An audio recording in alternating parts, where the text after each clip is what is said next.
Harka fuunee jaalatamtoota kabajamtoota hordoftoota keenya jirra jirtu fayyaa keessanii annagaa kootii jira galata waaqayyoo galanni guddaan haa ta'u isiniin jecha egaa har'a kana qophii kanaan isinii dhufe kuni maalidha jechuun keessanii ooluu kuni kan ittiin ogummaa harkaa ittiin hojjetanidha. Egaa akkuma gaafa san jechuudha waan irra marsan maashinii kana isiniif erge jechuudha. Isa kana jechuudha. Kana fakkaata isa kana kuni furdaa kan argitanii walitti dhiyeessuu hin dandeenye yookaan immoo babal'istanii dha'uu yoo barbaadan waan tokko jechuudha. Waan barbaadan hojjechuu hin danda'an kanaanis shurraabota garaagaraa algaa ibsii waan barbaadan uffata soofaa kan waan barbaadan kanaan hojjechuu ni danda'ama. Egaa yeroo jalqabaatiif YouTube irratti kanan gadhiise isa kanaan hojjechaatidha jechuudha. Isa kana ammoo guutee jira jechuudha hin bitama. Bitachuu hin dandeessu jechuudha. Baay'ee salphaa waan nama hin dhibneedha. Haala kanaan jalqabanna jechuudha. Jalqabee tanan isinitti argisiisa. Kirriin kun immoo jechuudha halkan akka asitti bushaa'u kanaa miti ifa jechuudha. Baay'ee ifa kirrii kan jechuudha. Hin ifa mul'ata jechuudha. Iddoo waa isaa irra afanii yookaan akkasumayyuu akkanumatti illee lafa godhan halkan yeroo dukkanaa keessa kirriin kun baay'ee ifa jechuudha. Akkanatti yoo ilaalan garuu bushaa'u fakkaata jechuudha. Amma kirrii kana waanuma xiqqishuu waan wayirra buufadhu hojjechuu kanaanii yaa'u miidhaginumaaf xinnuma ishii jedheeni haala kanaan jalqaba. Waan barbaade immoo waan biraa hojjedhee dhaachuu hidhachuus nan danda'a. Akkas azalaatti dhaachuu nan danda'a. Yoon barbaade waan barbaade hojjechuun ittiin nan danda'a jechuudha. Waanuma ta'een ittiin hojjedha. Garuu haala kanaan jalqabama jechuudha. Hin xalafattu kanatti quba keessan jalaan akkanatti xalafattu jechuudha. Erga xalafanneen booda akkanatti jechuudha. Hin xalafannaa hamma nu ga'u hin xalafanna jechuudha. Jechuun wanni tokko yoo hojjetamu mitiriidhaan hojjetu jechuudha. Fakkeenyaaf adda jala hidhachuu waan barbaadu tokko xinneessee mitiriidhaan akkasuma waan wayii uffisu tokko illee yoo barbaadu xinneesseen jechuudha. Lakkaan xalafadha jechuudha. Waan sanii haala saniin jechuudha. Amma afaan isinumatti argisiisan jira. Akkasumas immoo kirrii kanaan waan wayii hojjechuu waan barbaadeef xumura isaa isinitti argisiisa. Yoo xumurame jechuudha haala kanaan jechuudha. Egaa sanii immoo kirrii isaa hin arganne gaafa kirrii isaa kirrii uffataa argee biteetoo jedhe hojii koo godhadhee isarratti xiyyeeffadhee hojjechuu isinis hamma danda'ame tokko wantoota akkasii akka barattan akka wantoota akkanaa kana nama duraa hin beeku jechuudha. Isa kana biyya Beeruutitti kanan ani baradhe Beeruutitti kanan baradhe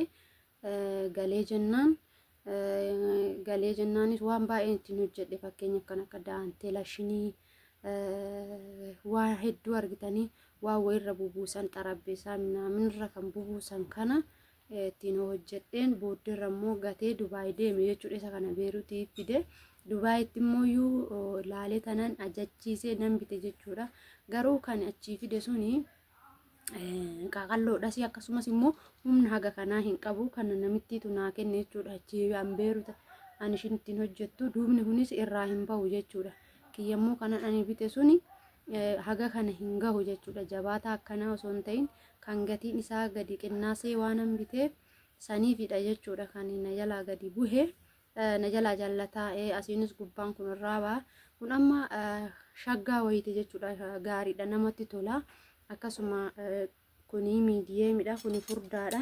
Kan kana caala qal'atus nan qaba jechuudha. Ani sadiin qabaa kanan Dubaayidhaa fide sadii tokko miidiyeemidha. Tokkommoo furduma akkanaati. Tokkommoo qal'aa kanaa gadiiti jechuudha. Isarrattis viidiyoo siin hojjedha. Akkasuma irra caalanni warri Beeruutii jiran beeku jechuudha. Madaamonni hin dha'u kaalsii shurraabota garaagaraa kaalsii isaa akka caammatitti jechuudha. Kirriin isaanii furdaa waan ta'eef hin dha'u jechuudha. Kanaafuu ani yeroo sanii kanaan addaa jira laala dogoggora keessa jechuudha osoo isinitti haasaa jiru. Amma immoo asiin xalafadha jechuudha. Akkanatti akkanattiin asitti kaa'a. Ergan asitti kaa'een booda immoo akkanattiin xalafa jechuudha. Nan xalafa. Kanas immoo tiyyuu jechuudha. Akkanattiin xalafaa jechuudha. Nan xalafa. Dhugaa dubbachuuf hedduu hojii namatti toludha. Hojiin tuffinna hin qabu. Hojii akkanaa kana hojii ogummaa harkaa waa'ee mana keessaa kana namni wallaaleen jiru, keessattuu hodhaa, daantelii fa'aa waa hedduu namni keessattuu dubartoota biyya keenyaa taane namni kana wallaaleen jiru jechuudha.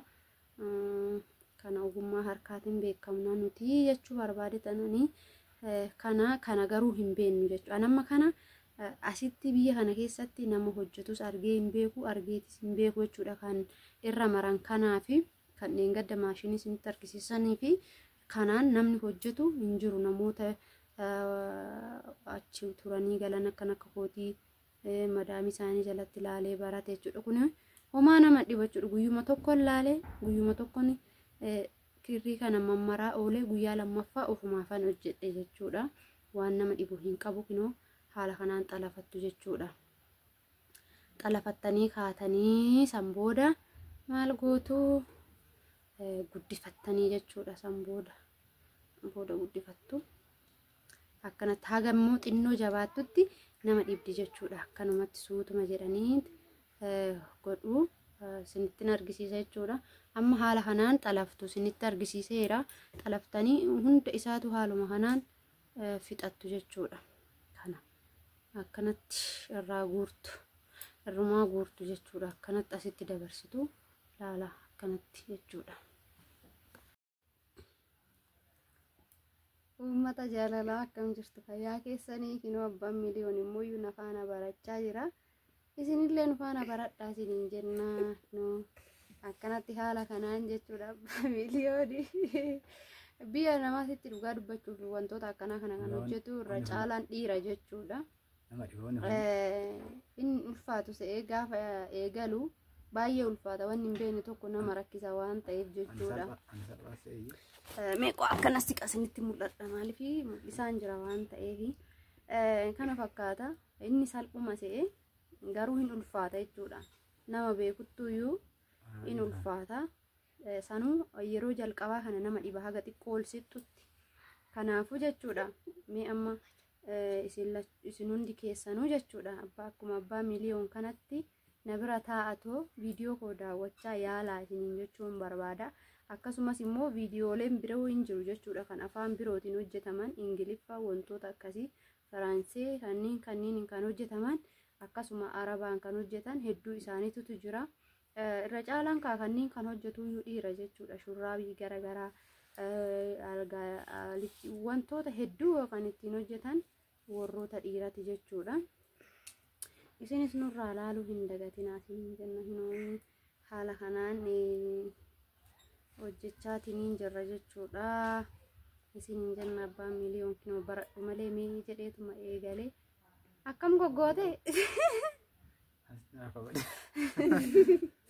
Wani kun nama dhiba yaa ta'u Milu gabbay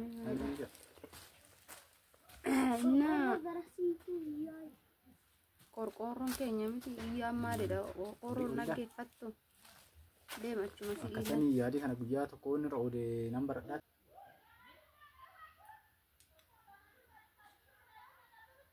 Naani haganaan gaheetiin hin jira. Abbaan miliyoon immoo dadhabee dhiisee jechuudhaan haganaan gahee egaa baay'ee bareeda jechuudha. Kana caala gaafa guddate baay'eetti waan bareeduu fi kana fakkaatu suutan waliin laalla jechuudha. Egaa hordoftoota keenyaa ijoolleen keessattuu shamarran biyya Arabaa jirtan waan tokko hin beeknu jettaniitoo hin dhiisina. Fakkeenyaaf yoo laaltan kana hin beekottanii dhiisuu dandeessu. Garuu barachuun gaariidha. Waan hundumaafuu miidhagina mana keessatiif isaa ta'uu gabaarras oolfachuuf yookaan hojjetan malee maallaqni dhufu mitiire hojjetanii kana gabaatti dhiyeeffatanii gaafa gabaarrayyuu oolfatan kunuyyuu hojii tokko jechuudha. Kanaafuu wantoota akkasii kana gaafa gallee waan irratti xiyyeeffannu wayii uummachuu qabna. Nama yeroo san maadaamiin yeroon beeruutii jiru sana bilbila hin qabu. Wanni wayyoo kooti bilbila hin qabu, bilbila hin laalu, homaa an argu. Yoon hojii koo fixadhe guyyaa isaan mana dhoolanii mucaa tokko qabdi in barata. Isaan barumsa deemu ganama boroo na biraayi ba ishiin barsiistudha. Abbaan manaatis in hojjeta, mana nyaataa keessa hojjeta jechuudha. Isaan sa'aatii ganama 12tti yoo na biraa bahan guyyaa sa'aatii 9 sa'aatii 10tti galu jechuudha. Kanaafuu yeroo hojii kee fixxe baradhu jettee kirrii naa kennite, isa kanas naa kennite, inni kunis kanuman ittiin baradhe jechuudha. Inni kuniifi kanan isinitti argisiise kun gaafuma isa ishiin na barsiistu jechuudha naa kennite.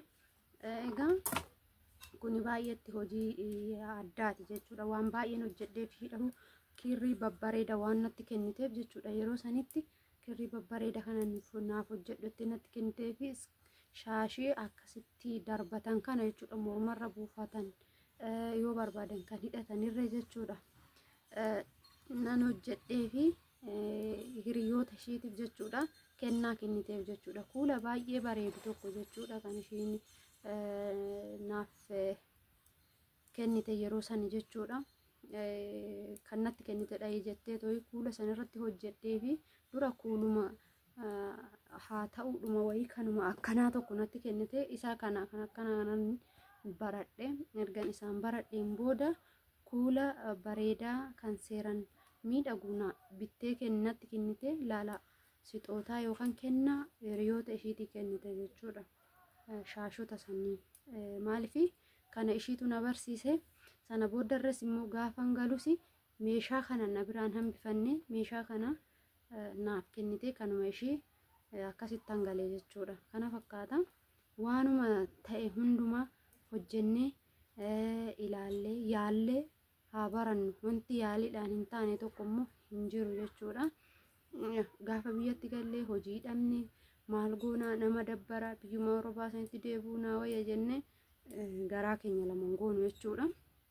Hojii keenya hojjetanna jechuudha. Hamma fe'ellee namatti mi'aawa baatu biyyuma ofii kan gahu hin jiru jechuudha. Isinis yaada naaf kennitanii jirtu. Keessanis haa ta'uuti gara yuutuubii koomintiidhanis warroonni yaada babbareedaa naa kennitan uffadhaayii galatooma isin jedha. Waa hedduu wajjiniin barachuu dandeenya. Egaa kana fakkaata. Hordoftoota kiyya ani haganaan gaheen jira amma haganaan gahee bakka haganaan gaheera laala argitanii akkatti bareeddu. Gaafa immoo guddisee muree mashaffanyaa ishiinittis haa ta'u mashaffanaa xarabbeessatis haa ta'u waan barbaade gaafa muree haga kirriin naa geesse kirriin isaa amma kanuma qofa kana ko'umatti hojjechuun barbaada. Kirriin tun haga naa geesse hundaa fixeen isinitti argisiisa jechuudha. Horaa bulaa haga sanitti isiniin jedha. Viidiyoo biraatiin immoo walumatti deddeebina. Turtiin kana taasistaniifis galatoomaa isiniin jedha.